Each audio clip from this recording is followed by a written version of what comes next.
Answering the Hard Questions, Learning Answers to Understand and Defend the Christian Faith. Chapter 2. How can God be real when secular science claims that everything has an explanation without God? God is just a myth from the past that some still foolishly cling to. If you know how to answer this root question, then you could answer these branch questions more easily. Why does the Bible contain so much anti-scientific nonsense? How could the sun stand still in the sky without everything being flung off the face of the earth? How can anyone believe the Bible, which says the universe is thousands of years old, when science can see stars that are billions of light years away? Considering all the discoveries of modern science, how can anyone say that evolution is false? The diminished view of omnipotence within the Christian community. In Genesis chapter 18, verse 14, we read where God verbally and in person asked Abraham a rhetorical question: "Is anything too hard for the Lord?" And in Jeremiah 32, verse 27, God declares to the world, "I am the Lord, the God of all mankind. Is anything too hard for me?" Sadly, many well-educated church leaders and theologians do not believe that God made the universe in 6 days of 24-hour length. This leads people in and out of the church to believe in the worldview cast by secular science over Scripture. If you cannot trust one part of the Bible to be true, how can anybody know which parts are true and which are false? Why would anybody submit to the authority of the Word if there are errors and contradictions in it? If God is truly omnipotent, we can be certain that He made sure that the Bible we have in our hands today is correct and without errors. After all, eternal souls are at stake. The Christian community must agree to the answer to this question once and for all. Is God omnipotent or not? So if we decide yes, is our view of God's omnipotence such that we believe God could and did made the earth and land, the waters, and the vegetation in just 3 days of ordinary 24-hour length? Let's read Genesis, a few verses in Genesis chapter 1. Then God said, "Let the land produce vegetation, seed-bearing plants and trees on the land that bear fruit with seed in it, according to their various kinds." And it was so. The land produced vegetation, plants bearing seed according to their kinds, and trees bearing fruit with seed in it according to their kinds. And God saw that it was good. And there was evening, and there was morning, the third day.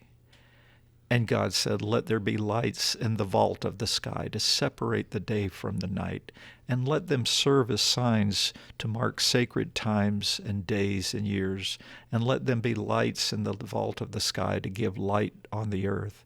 And it was so. God made 2 great lights, the greater light to govern the day, and the lesser light to govern the night. He also made the stars. God set them in the vault of the sky to give light on the earth, to govern the day and the night, and to separate light from darkness. And God saw that it was good. And there was evening, and there was morning, the 4th day. Genesis chapter 1, verses 11 through 19. The Bible says that God made all the vegetation on day 3 of creation, and then on the 4th day, God created the sun, the moon, and the stars. Now I challenge all theologians. Do you believe that God made the earth, the land, the waters, and the vegetation before the sun, the moon, and the galaxies, and the stars in the sky? The vegetation would be dead and frozen if the time between days 3 and 4 were much longer than a regular 24 hours. It seems God deliberately made the earth and the green vegetation before the sun, moon, and stars to test today's Christians whether we trust the Bible's account of creation as written, or will change the Word of God to fit popular scientific opinion. But the pushback from the old earth creationist camp is to claim that the Genesis chapters 1 through 7 are a different genre, and that in light of modern scientific discoveries, the word day cannot be taken literally. Their corroborating verse is, with the Lord, a day is like 1,000 years, and 1,000 years are a day, from 2 Peter chapter 3, verse 8. But the counterpoint to this is from the quoted words of God himself, speaking in Exodus chapter 20. And God spoke all these words. Verse 8. Remember the Sabbath by keeping it holy. 6 days you shall labor and do all your work, but the seventh day is a Sabbath to the Lord your God. On it you shall neither do any work, neither you, nor your son or daughter, nor your male or female servant, nor your animals, nor any foreigner residing in your towns. For in 6 days the Lord made the heavens and the earth, the sea, and all that is in them. But he rested on the seventh day. Therefore the Lord blessed the Sabbath day and made it holy. So what do we mean when we say that God is omnipotent? Many Christians say that the Bible is infallible and that God is all-powerful and omnipotent, but then turn right around and side with the secular science pronouncements that the universe is billions of years old.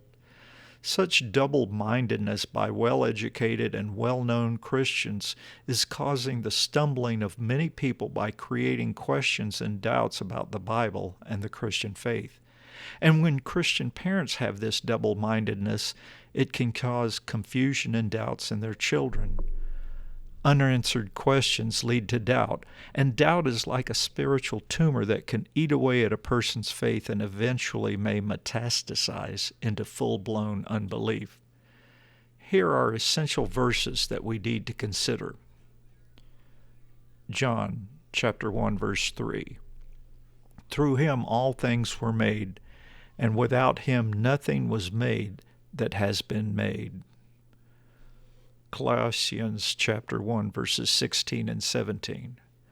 For by him all things were created, things in heaven and on earth, visible and invisible, whether thrones or powers or rulers or authorities, all things were created by him and for him. He is before all things, and in him all things hold together. One may question the Bible account at this point, saying, how could trees grow without sunlight? And how can there have been an evening and morning the second and third days without an ordinary sun in the sky? The answer is found at the end of the Bible in Revelation chapter 22, verse 5. There will be no more night. They will not need the light of a lamp or the light of the sun, for the Lord God will give them light. When God showed up for work, his light was there. When he left for that day, the light went away. Please think about this critically. If God is the creator of everything, including time, dimensional space, matter, energy, and all the laws of physics, he can create, alter, or eliminate these at will. It would be easy for him to create a fully formed, functioning universe in a moment of time if he wanted to. The ability to create, alter, or eliminate time, dimensional space, matter, and energy ex nihilo gives God the ability and probability to do all the miraculous things in the Bible so that everything historical is true. The diminished view of God's omnipotence by those embracing old earth creationism, that is, believing the creation took more than a literal week, is causing doubts and confusion in the minds of both believers and non-believers. So am I tossing out the observations of science? No. I accept that the most distant stars are measured at 46 billion light years away. However, accurate data and measurements of science do not necessarily mean that highly educated people are coming to the correct conclusions about the data. You see, most people are intimidated by highly educated scientists who understand the complexities of science, such as physics and quantum mechanics. Since these scientists are expert in their field, the public assumes that they have a correct understanding of scientific truth that cannot be disputed. However, accurate data and accurate conclusions about the data are two different things. Their knowledge is incomplete and changes with new data. Incomplete knowledge was one of the reasons why the Pharisees felt justified in rejecting Jesus.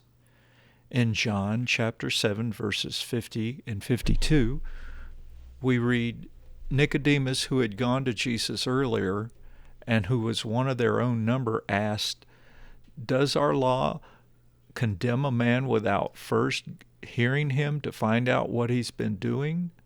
They replied, "Are you too from Galilee? Look into it, and you find that a prophet does not come out of Galilee."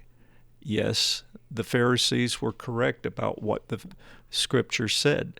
They also knew that Messiah would come from Bethlehem, but they did not know how God moved on Caesar to have a census, to have Mary and Joseph be in Bethlehem just long enough for Jesus to be born to fulfill prophecy.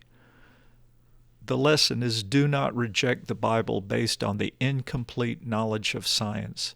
Eternity is too important to miss out on because of incomplete knowledge. Again, I believe this diminished view of God's omnipotence by some Christian leaders is causing doubts and confusion in both believers and non-believers. They may be doing it unintentionally, but they are leading others astray. As a result, many people in our society and churches have more faith in secular science than in the Bible and God's omnipotence. If we do not have the correct beliefs concerning God's omnipotence, the Bible is open season for critics and unbelievers to pick it apart. Many people are so convinced that science is correct and the Bible is wrong that they will not even listen for evidence for God in the Bible. They look down on Christians and feel sorry for us that we are so ignorant and brainwashed to believe ancient mythologies. That is why secular educators will not allow discussions or debates on Christian beliefs. In America, they use a twisted view of the separation of church and state idea to ban any Christian views from coming to the marketplace of ideas. Christians today must present a credible biblical narrative about creation and the correct understanding of God's omnipotence. The atheistic narrative against God. One of the attributes of God is omnipotence. It's important to understand this attribute because atheism and naturalism deny the reality of an omnipotent God. In their worldview, the universe is too massive to have been created by a single being. They have an internal bias against God because they do not want the existence of a God they would have to be accountable to. They have explained away God as something mythological, as something created by ancient men trying to explain the forces of nature. Naturalism is the belief that everything in the universe came into existence by natural forces of nature. They reject the existence of God and the supernatural. Let's look closely at what this opposing worldview believes. Atheists will tell you that they don't think much about religion except when it intersects and disturbs their rhythm of life. But when it does, they mount vigorous opposition because of their faith in their worldview. They genuinely believe they have the truth because of the compilation of data from a diverse group of independent scientists.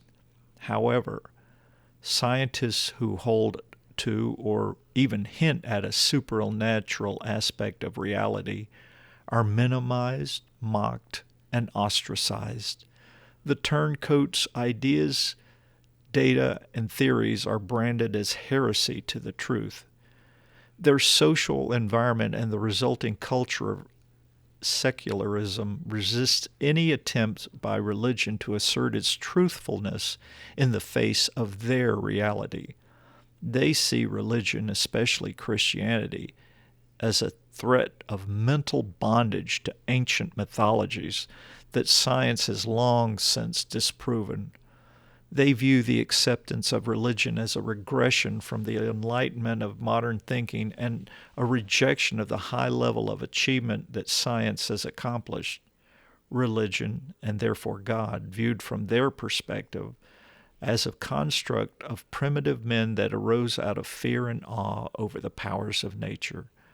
Since man has an inherent sense of curiosity and a desire to understand, coupled with man's lack of scientific data and abilities back then, these primitive men drew mistaken conclusions about reality, and these erroneous conclusions gave rise to superstition. The atheistic explanation continues that as primitive societies developed over time, men would create a religion based on society's widely held superstitious beliefs. Men fantasized about anthropomorphic gods that controlled nature and had human-like characteristics and personalities. In this way, man could explain nature's forces and the random circumstances and satisfy his inherent need to understand. Religion usually had control over the people because it was based on fear. As religion became institutionalized, the more astute leaders of the society recognized that they could use religion as an instrument of control and manipulation. Since atheists believe that religion is based on false superstitions, and since religion can be used to control and manipulate, they conclude that religion is useless at best and dangerous at worst, and therefore should be eliminated. Furthermore, they believe that any positive moral benefits offered by religion could be more effectively conveyed in a modern educational setting without the superstitious baggage. The compassionate atheist wants those trapped by superstitious religions to be freed from their bondage by education and intellectual enlightenment.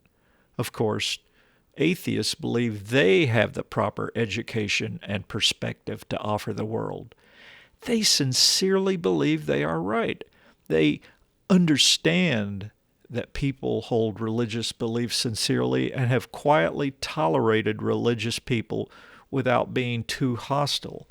Instead, they have proselytized unnoticed yet subtly in our schools and universities with the goal that once a person is educated, he will shed the ignorance that caused him to be trapped in archaic religion. In other words, they teach their worldview as truth because they claim to have science backing up their claims. Though the way they have changed society is by one mind at a time.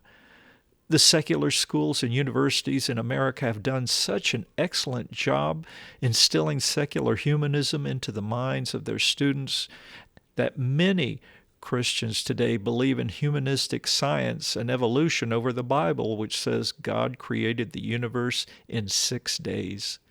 The Bible also asserts that God created all of Earth's living things fully formed within those 6 days. So today there exists a direct conflict between the secular worldview of naturalism and evolution and the biblical worldview. The unbelieving mind cannot accept the existence of an omnipotent being of this magnitude. In their worldview, the universe is too big and complex to create everything in just 6 days. Unfortunately, they have convinced many Christians not to believe the Genesis account of creation. To comprehend the Christian faith correctly, one must have a correct understanding of God's omnipotence. And with this understanding, it will become clearer to see the literal truthfulness of God's historical claims through the Bible. The cause of the universe must be spaceless, timeless, immaterial, uncaused, and powerful. Everyone needs to know about the universe's origin and to see and understand robust evidence for the existence of the God of the Bible. It's worth your time and effort to learn about the Kalam cosmological argument that has the following two premises and a conclusion. Whatever begins to exist has a cause for its existence. Something has caused it to start existing. Number 2, the universe began to exist. The second law of thermodynamics shows that the universe could not be eternal. It had to have a beginning, or the universe would have already run out of energy by now. Number 3, conclusion. Therefore, the universe has a cause. And this argument applies to multiverse if it exists. The cause of the universe is either God-caused or not God-caused. It is reasonable to believe in the God of the Bible because he best fits this description of the universe's cause. He is outside of time and space, that is, spaceless and timeless. He is immaterial, that is, he is spirit. He is uncaused, without a beginning or an end. And he is powerful. He is omnipotent. Since atheists deny the existence of God, naturalism is their best, if not only, reasonable argument for the cause of the universe. The people who hold to this worldview of naturalism believe there is no supernatural God or spiritual dimension. They think science is the basis of what can be known, that science can explain everything. But naturalism is irrational because it violates common sense reasoning. Simply put, nothing cannot create everything. In fact, nothing cannot create anything. No matter what worldview or religion you choose, something eternal must be the first cause of everything that now exists. Yet naturalism is accepted by multitudes of bright and educated individuals. We will discuss why they hold on tightly to this irrational worldview later. An eternal, omnipotent God with no beginning is a more rational explanation for the creation of the universe than the secular worldview that declares that nothing created everything. Even the Big Bang theory cannot give a credible explanation of the first cause. No matter what your chosen worldview, it must have something eternal as a first cause because nothing cannot create everything. Just try to Google, quote, before the Big Bang, unquote, and you will not find one credible explanation of what existed first. As I said, something must be eternal, and even secular scientists know, or should know, that it is not the universe. Atheists must either devise a third reasonable alternative, i.e., something other than God or naturalism, for the cause of the universe that meets the necessary criteria above, or at least be honest enough to admit that there is a God to whom they do not wish to submit. I highly recommend 2 videos before reading any further. It will reinforce your understanding of the overwhelming evidence for the existence of God, the God of the Bible. And these videos can be found by footnote in the book.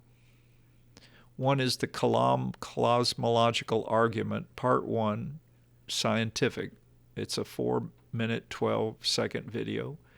Also, the fine-tuning of the universe, 6-minute and 22-second video. So if we can prove that the God of the Bible is the most reasonable cause for the universe's origin and reality, then that puts the burden of proof on the atheist to disprove the creation account. So why does secular science have such an opposite view of things? Why do they fiercely claim that they have scientific proof and that their facts are undeniable? They say, what about the facts of science? You can't deny the facts that science shows us. There is no denying that secular scientists honestly and sincerely believe what they believe. They will stake their reputations, careers, and sometimes lives to defend their worldview. They are influenced and controlled by their selfish desire for autonomy. And autonomy is from the Greek words auto, meaning self, and nomos, meaning law. Put together, autonomos means having its own law, which means the individual determines for themselves what will be right and wrong for them. You can be sincere, but be sincerely wrong. Furthermore, having accurate data and accurate conclusions about the data are two different things. Atheists look at the evidence and interpret it through their worldview. They are highly educated in most cases and analyze the data through their point of view, which says there is no God, so what explanation can I come up with? Their worldview was started centuries ago by scientists who rejected God.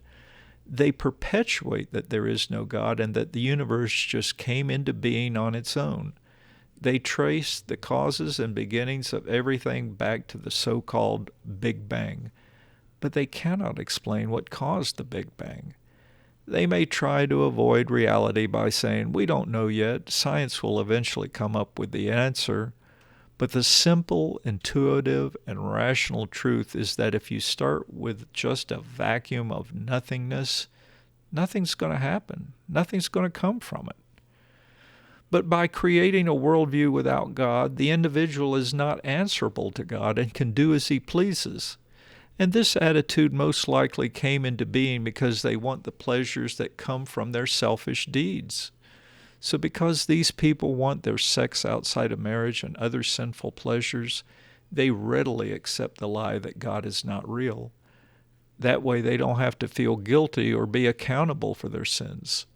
They are influenced and biased by their desires for sinful pleasures, which causes them to see Christianity as bondage.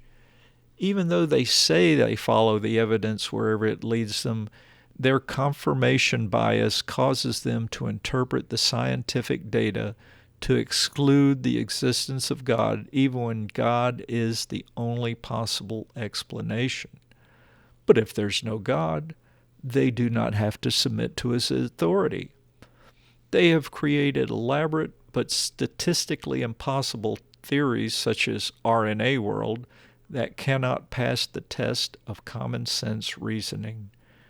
Because they reject God, they want others to reject God too. That way they feel accepted by society and justified in their selfish decisions. That is why over the last 100 years we've seen the rise of naturalism, leading to secular humanism and the belief in evolution. They didn't make much noise. Still, they silently and brilliantly proselytize students in public schools into the religion of secular humanism and naturalism. Religion is being taught in schools, but it's not Christianity, it's secular humanism. Now they are vocal about their beliefs and want to force their views on everyone, including Christians.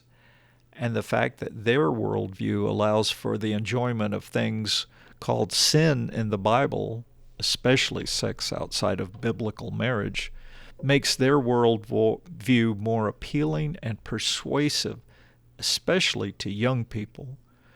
But Proverbs 14:12 says, there is a way that seems right to a man, but in the end it leads to death. The school system has our children 5 to 6 hours a day for 8 to 9 months a year. But if the children are blessed enough to have parents who take them to church and Sunday school, They may get 2 to 3 hours a week learning about the Christian faith and worldview. Not only that, but the television and personal devices deliver a steady daily stream of media that relays to their minds that secular humanist views and values are the truth. If the parents are wishy-washy about their faith and aren't significantly engaged and enthusiastic about their devotion and relationship to Christ, then that attitude tells the kids that church and the Bible aren't all that important. Christian parents must be proactive in passing on their faith to their children, or this world system will indoctrinate them into secularism. The world will teach the children so-called real science, which is accurate data mixed with secular interpretations and conclusions. So the net result is the Bible will eventually just sound like foolishness.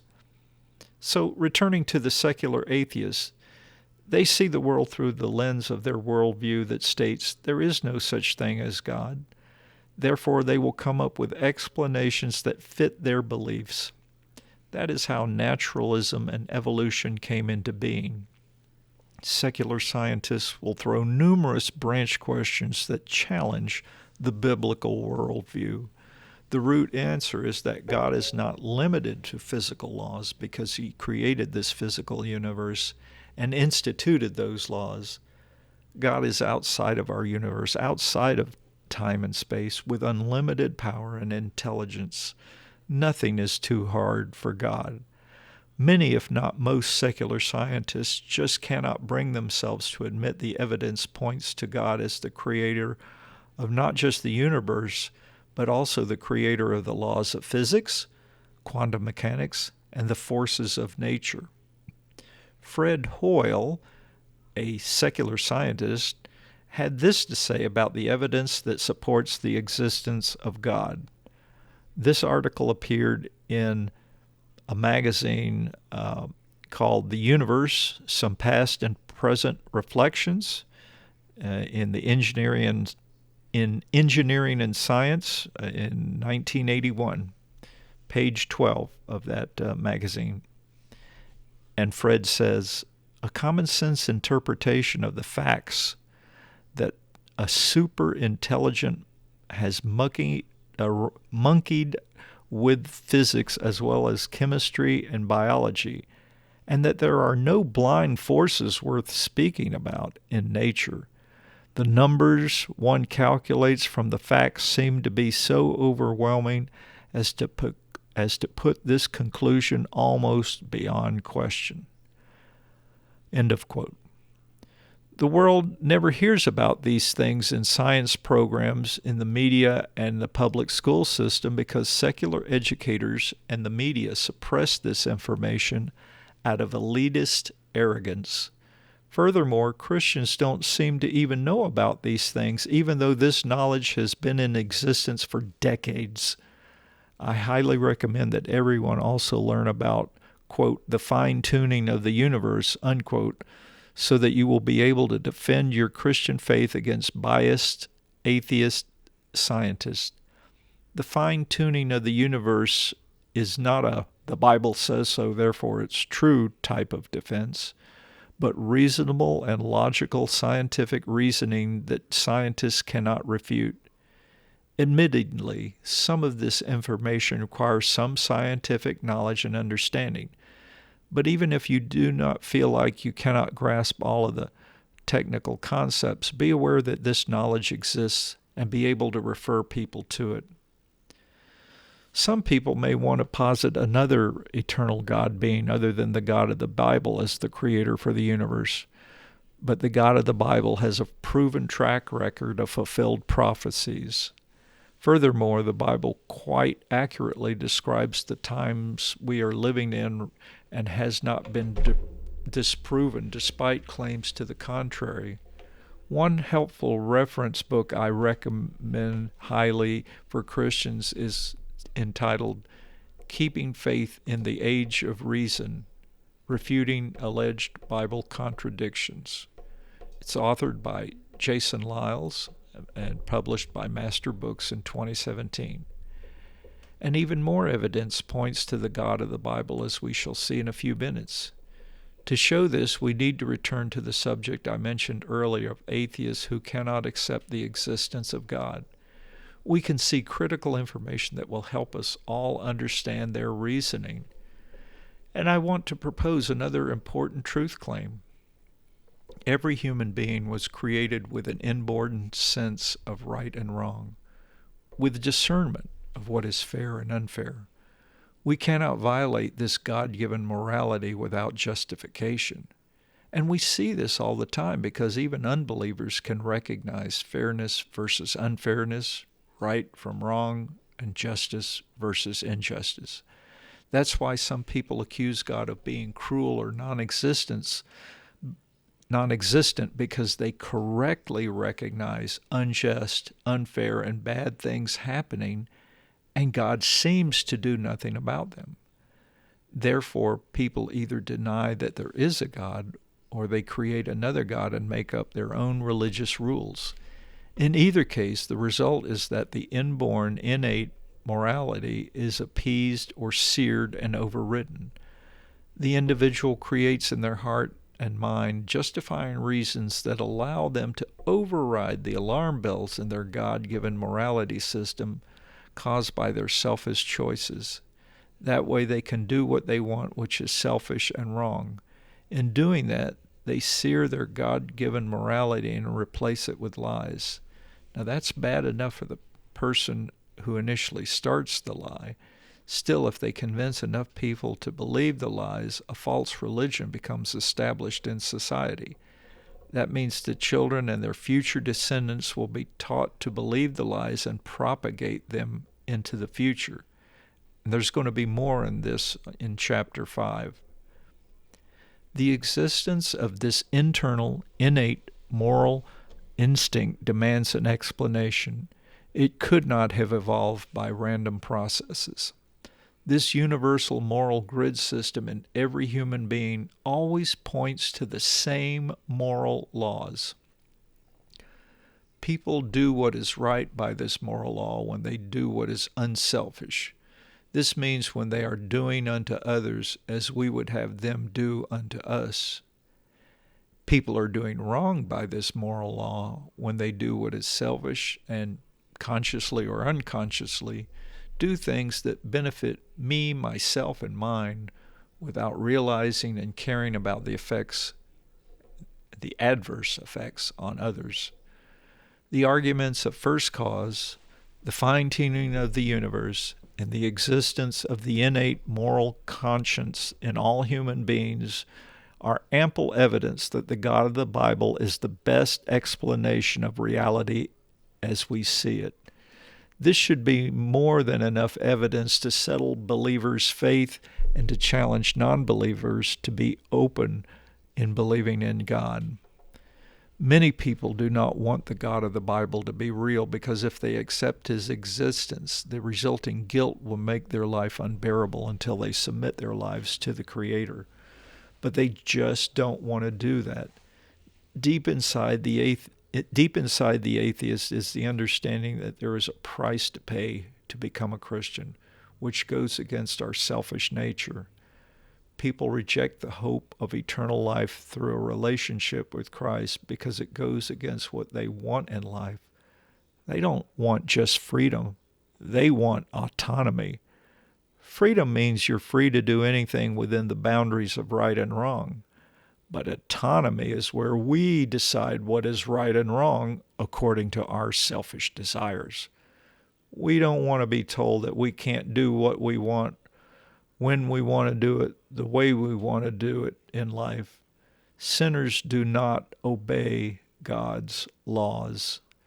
In 1 John 3:4, we read, "Everyone who practices sin also practices lawlessness, and sin is lawlessness." And again, the word Greek word for lawlessness is anomia, which means, again, the condition of one without law, either because they are ignorant of it or willfully violating it. Another meaning is contempt and violation of the law, which is iniquity or wickedness. In 1 John 5, verse 17, we also read these words, "All unrighteousness is sin." And this brings me to a truth claim that I want to propose, that sin is selfishness. It is one of the truth claims that I will defend throughout this book. Selfishness is the motivating and driving force of all sin. Satan was created sinless and with free will, but he began to think more highly of himself than he should. In doing this, he filled his heart with pride. Notice that no one tempted Satan. There was no negative influence on him. He just thought that he could do whatever he wanted without regard to God. He thought he could make himself, quote, like the Most High, in Isaiah 14:14. And then he used his free will to choose to be selfish. Satan is the first recorded sinner in the Bible. Because of our selfish nature passed down from Adam through all the generation, lost humans don't want God telling them what's right and wrong. So the atheist is pressured from within to explain away anything that points to God. So here's another truth claim that I propose. The inherent selfishness seen in all humanity is the sin nature as described in the Bible.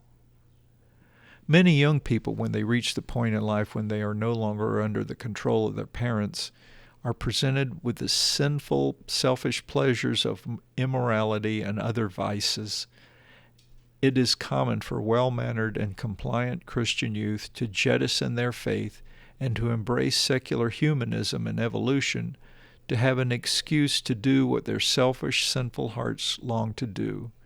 And if you try and engage the backslidden youth in conversation to give them the scientific proof that we have just covered in this root question, you will find out that they just do not want to hear it. Jesus explained this behavioral phenomenon in John 3, verses 19 through 20. This is the verdict.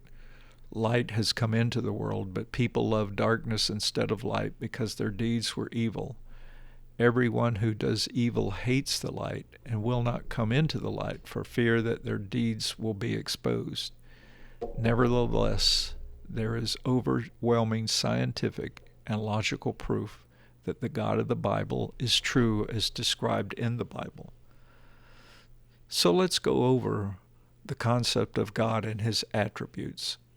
According to the Bible and the Christian worldview, God is an absolute God. He is absolute in power, which means omnipotence. He is absolute in knowledge, which is omniscience. He is eternal. That means he always has been in existence and forever will be.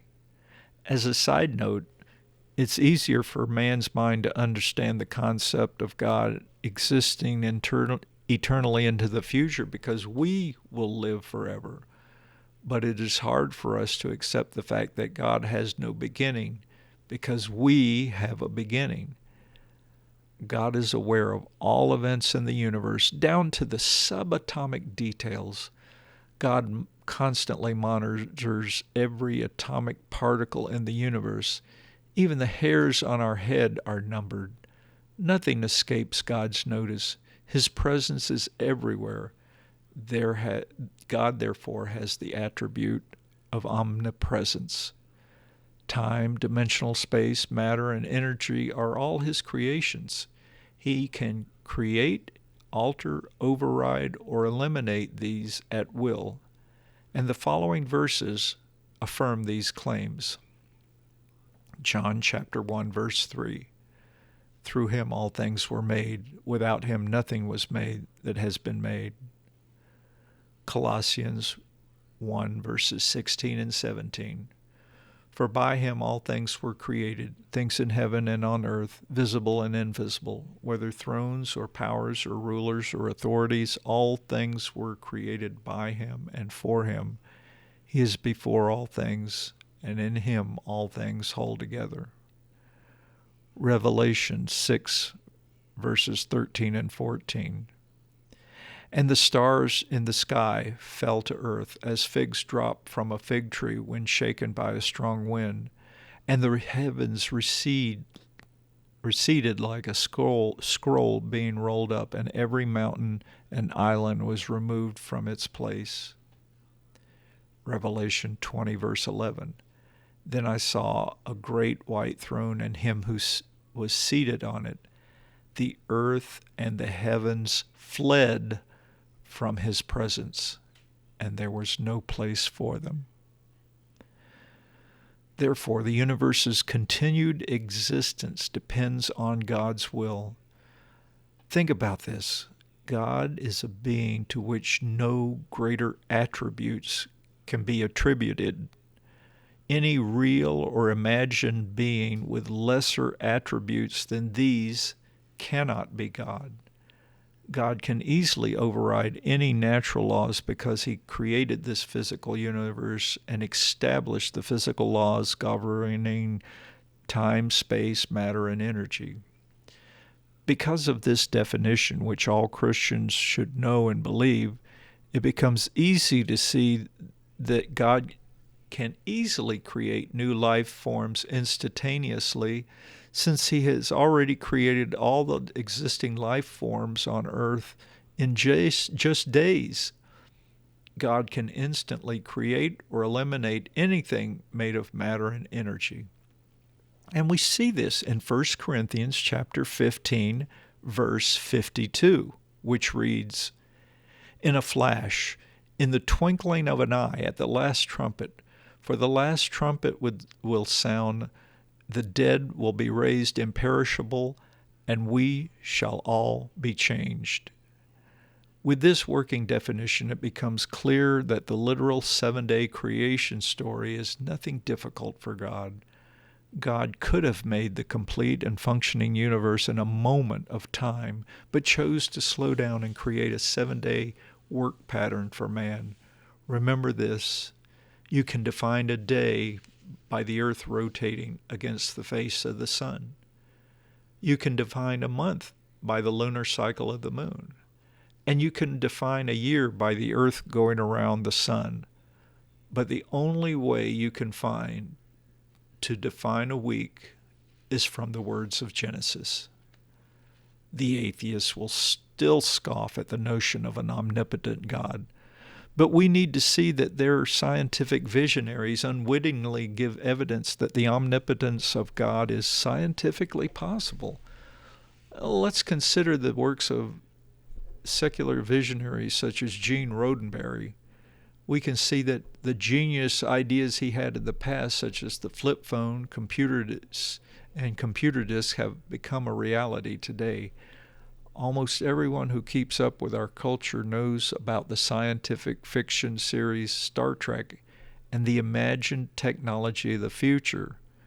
Science fiction takes the scientific possibilities in the human mind and can conceive and projects what it envisions as achievable goals from extrapolating from current technological trends. Another visionary idea that he and others had is the transporter. In this device, tremendous information systems and tremendous power sources are used to disassemble matter into energy, move the energy and the pattern to a different location, and then reassemble the matter exactly as it was in the first location. After all, matter and energy are theoretically interconvertible by the Einstein equation E equals mc squared. But this concept of teleportation is not unique to the transport of the Star Trek science fiction series. A man named Edward Page Mitchell wrote the earliest known story about matter transmission or teleportation in a book called The Man Without a Body in 1877. And in 1957, George Langahan wrote a short story called The Fly, in which a scientist was working on a teleportation device for humans. It was adapted as a science fiction movie in 1958 and a remake was made in 1986. But the human mind imagines even greater things. Why not keep a copy of the pattern and use energy to create a copy or copies at will in the future? This is the idea behind the Star Trek food synthesizers.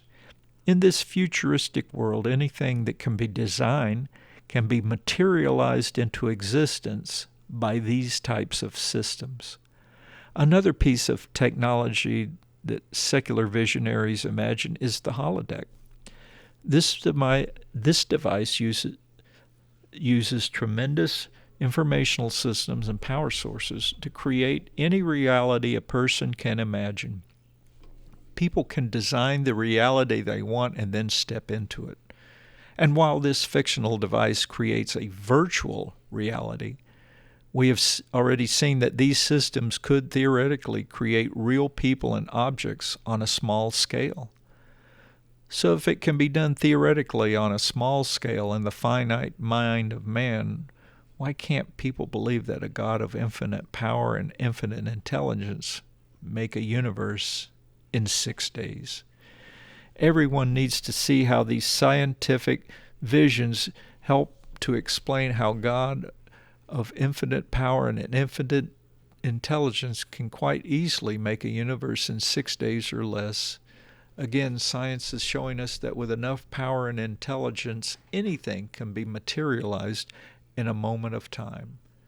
So the ability to instantaneously materialize matter and alter it at will easily explains all of the miracles of the Bible, including the first week of creation. It's not magic, it's God's omnipotence. In Revelation 20, verse 11, we read, "Then I saw a great white throne and him who sat upon it, from whose presence earth and heaven fled, and no place was found for them." And then in the next chapter, Revelation 21, verse 1, "Then I saw a new heaven and a new earth, for the first heaven and the first earth passed away, and there is no longer any sea." If God can rapidly replace the earth and heaven at the end of time, why can't we believe that God created the first earth and the heavens rapidly in 6 days? Again, repeating 1 Corinthians chapter 15, verses 51 and 52, we read, "Listen, I tell you a mystery.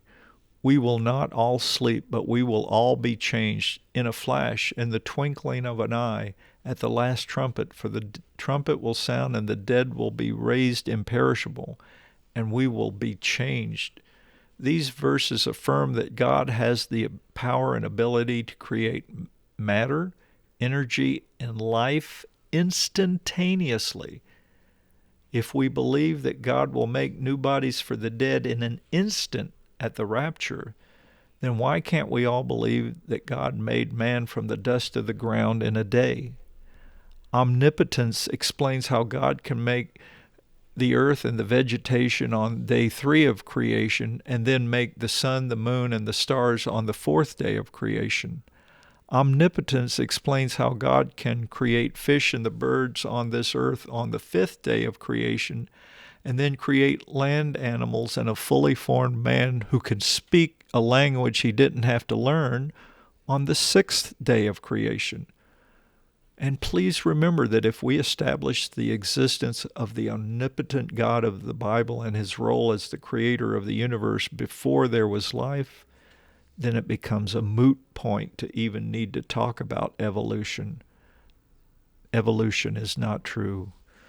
So if your God or your concept of God cannot make a universe in 6 days or less, I invite you to consider the omnipotent God of the Bible who can. Nothing is impossible for omnipotence. Man is finite, but God is infinite. Isaiah 55:9 says, "As the heavens are higher than the earth, so are my ways higher than your ways, and my thoughts than your thoughts." When these words were written, humans had no idea about the concept of light years. They did not know the actual size of the universe. Why do you think God made the universe so as tremendously big as it is? Billions of light years in dimension, with stars and objects so big that it makes our earth look like a grain of sand, except to show that he is so much greater than his creation, the universe. With a God so big and great, need we say anything more? God's omnipotence trumps all scientific arguments, period. Science is unknowingly helping to prove the existence of God and the reality of the Bible when they theorize about instantaneous material creation. Understand these things. With proper study and understanding, it should be clear that the scientific worldview, according to atheists, is irrational, illogical, and cannot be true. But remember, even with overwhelming proof, sinners will still not listen because they do not want to give up their sinful pleasures. Many will tune you out and refuse to listen. If they accept that God is real, then they are in sin and their conscience will condemn them. So to keep the God-given conscience at bay, they will cling to their faith in expert secular scientists who also don't want God and claims there is no God. But they are all illogical and biased because common sense reasoning is clear that nothing cannot and has not created this universe that we all live in. Specific follow-up questions. First question: how can you believe in the Bible when it claims the universe is only thousands of years old, but scientists see stars that are billions of light years away? If we see the light from a star a billion light years away today, there would have to have been at least a billion years before that light could reach us. So how do we explain this? Yes, according to their best methods of measurement, the stars are billions of light years away. Observational science measures the distances as accurately as possible. It certainly looks like their logic is correct, but they are wrong to conclude that this proves the universe is billions of years old. Well, how can we say that? Well, secular scientists say the observable universe is 93 billion light years in diameter, which that makes a radius of about 46.5 billion light years. They also say that the universe's age is 13.8 billion years. So they have a problem, since nothing can go faster than the speed of light. If, by their worldview, the universe is 46.5 billion light years in radius, and we see stars from that distance away, then the universe should be at least 46.5 billion years old, so that the light from those stars could reach us. But they say the universe is only 13.8 billion years old. They have a discrepancy. Now, they try and explain this discrepancy with explanations such as space-time is curved corresponding to the expansion of space, and other scientific explanations that most people do not understand because we don't know astrophysics and cosmology. However, you and I don't have to be scientists to know that the secular worldview has a distant starlight problem like the Bible appears to have, too. So if they have some explanation that shows how their worldview handles a time-distance discrepancy problem, then the biblical worldview of a universe that is only thousands of years old is equally as credible, because they do not have complete knowledge.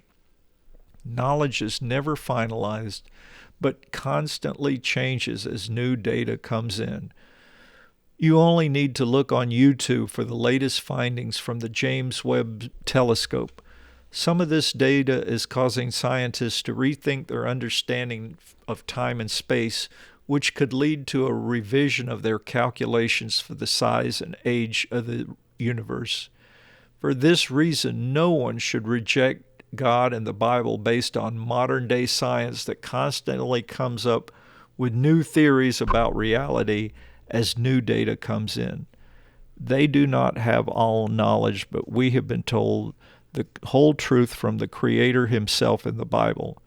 Furthermore, the omnipotent God can override the natural laws he has created to do whatever he wants. Therefore, distant starlight distances of billions of years can no longer be used to say that the Bible's account of creation is false. And this is just one more example that shows you can believe the Bible. This is the type of material that the public and every Christian needs to hear. There are answers to many of the hard questions, and you can learn more on this topic by getting materials from the Answers in Genesis ministry. Another question: doesn't carbon-14 dating disprove the Bible? Well, the short answer is no. If you want to get into the science of the issue, you can read the article, quote, "Doesn't carbon-14 dating disprove the Bible?" unquote. Keep it for your children and non-Christians who have this question, and everyone confused or led astray about what the Bible says about the age of the earth. By looking at and counting the years given in the genealogies in the Bible, we can get the age of the earth, which is only in the thousands of years. But this article that I'm referring to is by Mike Riddle from the Answers in Genesis